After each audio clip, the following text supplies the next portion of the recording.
நம்ம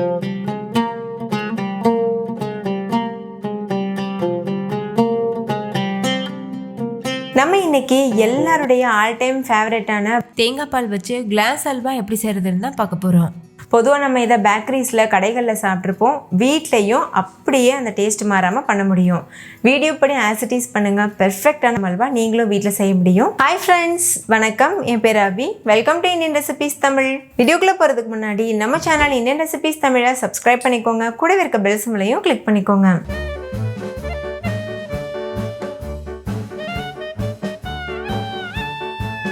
ஃபஸ்ட்டு இந்த ரெசிபி பண்ணுறதுக்கு ஒரு கடாயில் ஒரு கப் அளவு கார்ன்ஃப்ளவர் மாவு சேர்த்துக்கோங்க. கூடவே தேங்காய் பால் சேர்த்துக்கோங்க. எந்த கப்பில் கார்ன்ஃப்ளவர் மாவு எடுத்தீங்களோ அதே கப்பில் தேங்காய் பால் எடுத்துக்கோங்க. முதல் தேங்காய் பால், இரண்டாம் தேங்காய் பால் ரெண்டும் கலந்து தான் நான் சேர்த்துருக்கேன். மொத்தமாக நான் இன்றைக்கி 3 கப் அளவுக்கு தேங்காய் பால் எடுத்திருக்கேன். ஒரு முழு தேங்காயிலேருந்து எடுத்த தேங்காய் பால் தான் இது. தேவையான அளவு தண்ணி சேர்த்து தேங்காயை நல்லா அரைச்சிட்டு பிழிஞ்சு எடுத்துக்கோங்க. தேங்காய் பால் எப்படி எடுக்கணும்னு உங்களுக்கு தெரியணுன்னா நான் வீடியோக்கு கீழே இருக்க டிஸ்கிரிப்ஷனில் லிங்க் தரேன். அதை ரெஃபர் பண்ணி பாருங்கள், உங்களுக்கு யூஸ்ஃபுல்லாக இருக்கும். இது கூடவே 1/4 டீஸ்பூன் அளவு ஏலக்காய் தூள் சேர்த்துட்டு நல்லா மிக்ஸ் பண்ணிக்கோங்க. இப்போ வரைக்குமே நம்ம ஸ்டவ் ஆன் பண்ணல. பால், கார்ன்ஃப்ளவர் மாவு, அதுக்கப்புறமா ஏலக்காய் தூள் எல்லாம் சேர்த்து நல்லா கலந்துட்டு அதுக்கப்புறமா தான் நம்ம ஸ்டவ் ஆன் பண்ண போகிறோம். இப்போ பாருங்கள், கொஞ்சம் கூட கட்டிகள் இல்லாமல் நல்லா மிக்ஸ் பண்ணியாச்சு. இந்த அளவுக்கு நல்லா மிக்ஸ் பண்ணதுக்கப்புறமா இது கூட 2 கப் அளவுக்கு சர்க்கரை சேர்த்துக்கோங்க. எந்த கப்பில் கார்ன்ஃப்ளவர் மாவு எடுத்தோமோ அதே கப்பில் சர்க்கரை மெஷர் பண்ணி எடுத்துக்கோங்க. சர்க்கரையும் சேர்த்துட்டு நல்லா கலந்ததுக்கப்புறமா இப்போ நம்ம ஸ்டவ் ஆன் பண்ணிவிட்டு ஸ்டவ்வை ஹை ஃப்ளேமில் வச்சு ஒரு கொதி வர வரைக்கும் இந்த மாதிரி நல்லா கலந்துக்கலாம். ஒரு கொதி வந்ததுக்கப்புறமா ஸ்டவ்வை மீடியம் ஃப்ளேமில் வச்சுட்டு இந்த மாதிரி கலந்துட்டே இருங்க. இப்போ பாருங்கள், லேசாக கொதிக்க ஆரம்பிச்சிருச்சு. அந்த அல்வா அங்கங்கே கட்டிப்பட்டிருக்கும், உங்களுக்கு பார்த்தாலே தெரியும். இந்த ஸ்டேஜில் ஸ்டவ்வை மீடியம் ஃப்ளேமில் வச்சுட்டு அல்வா பதம் வர வரைக்கும் மிக்ஸ் பண்ணிக்கோங்க. நம்ம இதில் கார்ன்ஃப்ளவர் மாவு சேர்த்துருக்கிறதுனால சீக்கிரமாகவே கட்டிப்பட்டுரும். இது கூடவே 2 டீஸ்பூன் நெய் சேர்த்துக்கோங்க. உங்களுக்கு எந்தளவுக்கு நெய் வேணுமோ அந்தளவுக்கு நீங்கள் சேர்த்துக்கலாம். நான் 2 டீஸ்பூன் மட்டும்தான் சேர்த்து செய்ய போகிறேன். நெய் சேர்த்துட்டு நல்லா இந்த மாதிரி கலந்துக்கோங்க. இது நல்லா உருண்டு திரண்டு ஒரு அல்வா பக்குவத்துக்கு வரணும். அது வரைக்கும் நம்ம நல்லா மிக்ஸ் பண்ணிக்கணும். இதை விடவே இன்னும் கொஞ்சம் கெட்டியாகணும். அப்போ தான் நம்ம சாப்பிடும்போது நல்லா சூவியாக டேஸ்டியாக இருக்கும். இடையில ஹை ஃப்ளேமில் மீடியம் ஃப்ளேமில் மாற்றி மாற்றி வச்சு நீங்கள் இது போல் கலந்துட்டே இருங்க. இந்தளவுக்கு நல்லா கெட்டியானதுக்கப்புறமா நம்ம பொடியாக கட் பண்ணி வச்சுருக்க நட்ஸு சேர்த்துடலாம். நான் ஒரு 4-5 பாதாமை நீள்வாக்கில் கட் பண்ணி சேர்த்துருக்கேன். கூடவே ஒரு கைப்பிடி அளவுக்கு பூசணி விதையும் சேர்த்துருக்கேன். நீங்கள் உங்களுக்கு விருப்பமான நட்ஸ் அண்ட் சீட்ஸ் சேர்த்துக்கலாம். இப்போ இதை நல்லா மிக்ஸ் பண்ணிடுங்க.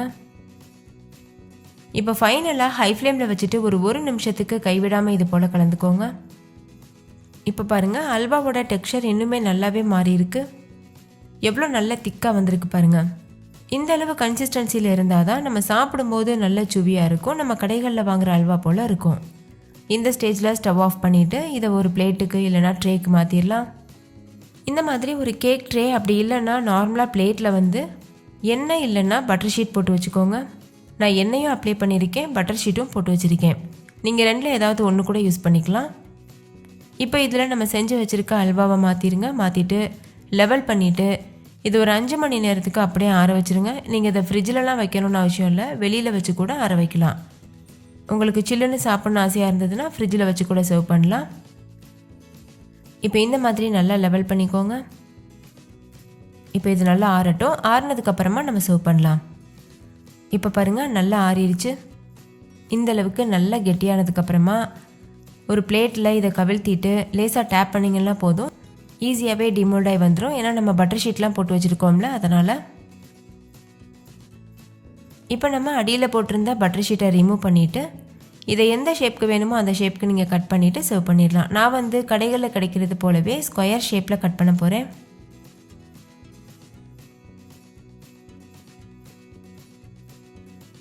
இப்போ பாருங்கள், நல்லா கட் பண்ணியாச்சு. பார்க்கும்போதே எவ்வளோ சூப்பராக இருக்குது.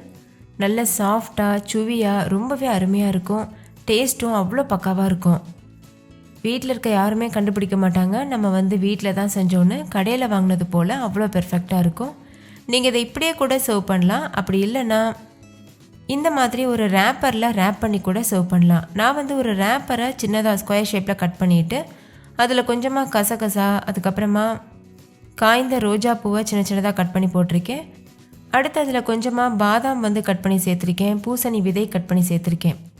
இப்போ இதெல்லாம் இதில் சேர்த்துட்டு அதுக்கு மேலே இந்த அல்வா வச்சுட்டு இந்த மாதிரி ரேப் பண்ணிக்கோங்க. இது போல் நீங்கள் ரேப் பண்ணிவிட்டு ஸ்டோர் பண்ணுறதுக்கும் ஈஸியாக இருக்கும், அதே மாதிரி கடைகளில் வாங்கினது போல் பக்காவாக இருக்கும்.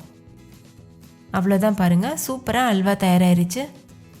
இதே போல் மீதி இருக்க எல்லா அல்வா பீஸஸையும் இந்த மாதிரி ரேப் பண்ணி வச்சிடலாம். நம்ம ரோஸ் பூவை கட் பண்ணி போட்டனால எவ்வளோ அழகாக இருக்குது பாருங்கள். நீங்கள் இந்த மாதிரி தான் டெக்கரேஷன் பண்ணணும்னு இல்லை, உங்களுக்கு விருப்பமான முறையில் நீங்கள் டெக்கரேட் பண்ணிக்கலாம். அவ்வளோதான், ரொம்ப ரொம்ப டேஸ்டியான தேங்காய் பால் அல்வா சூப்பராக தயாராகிருச்சு.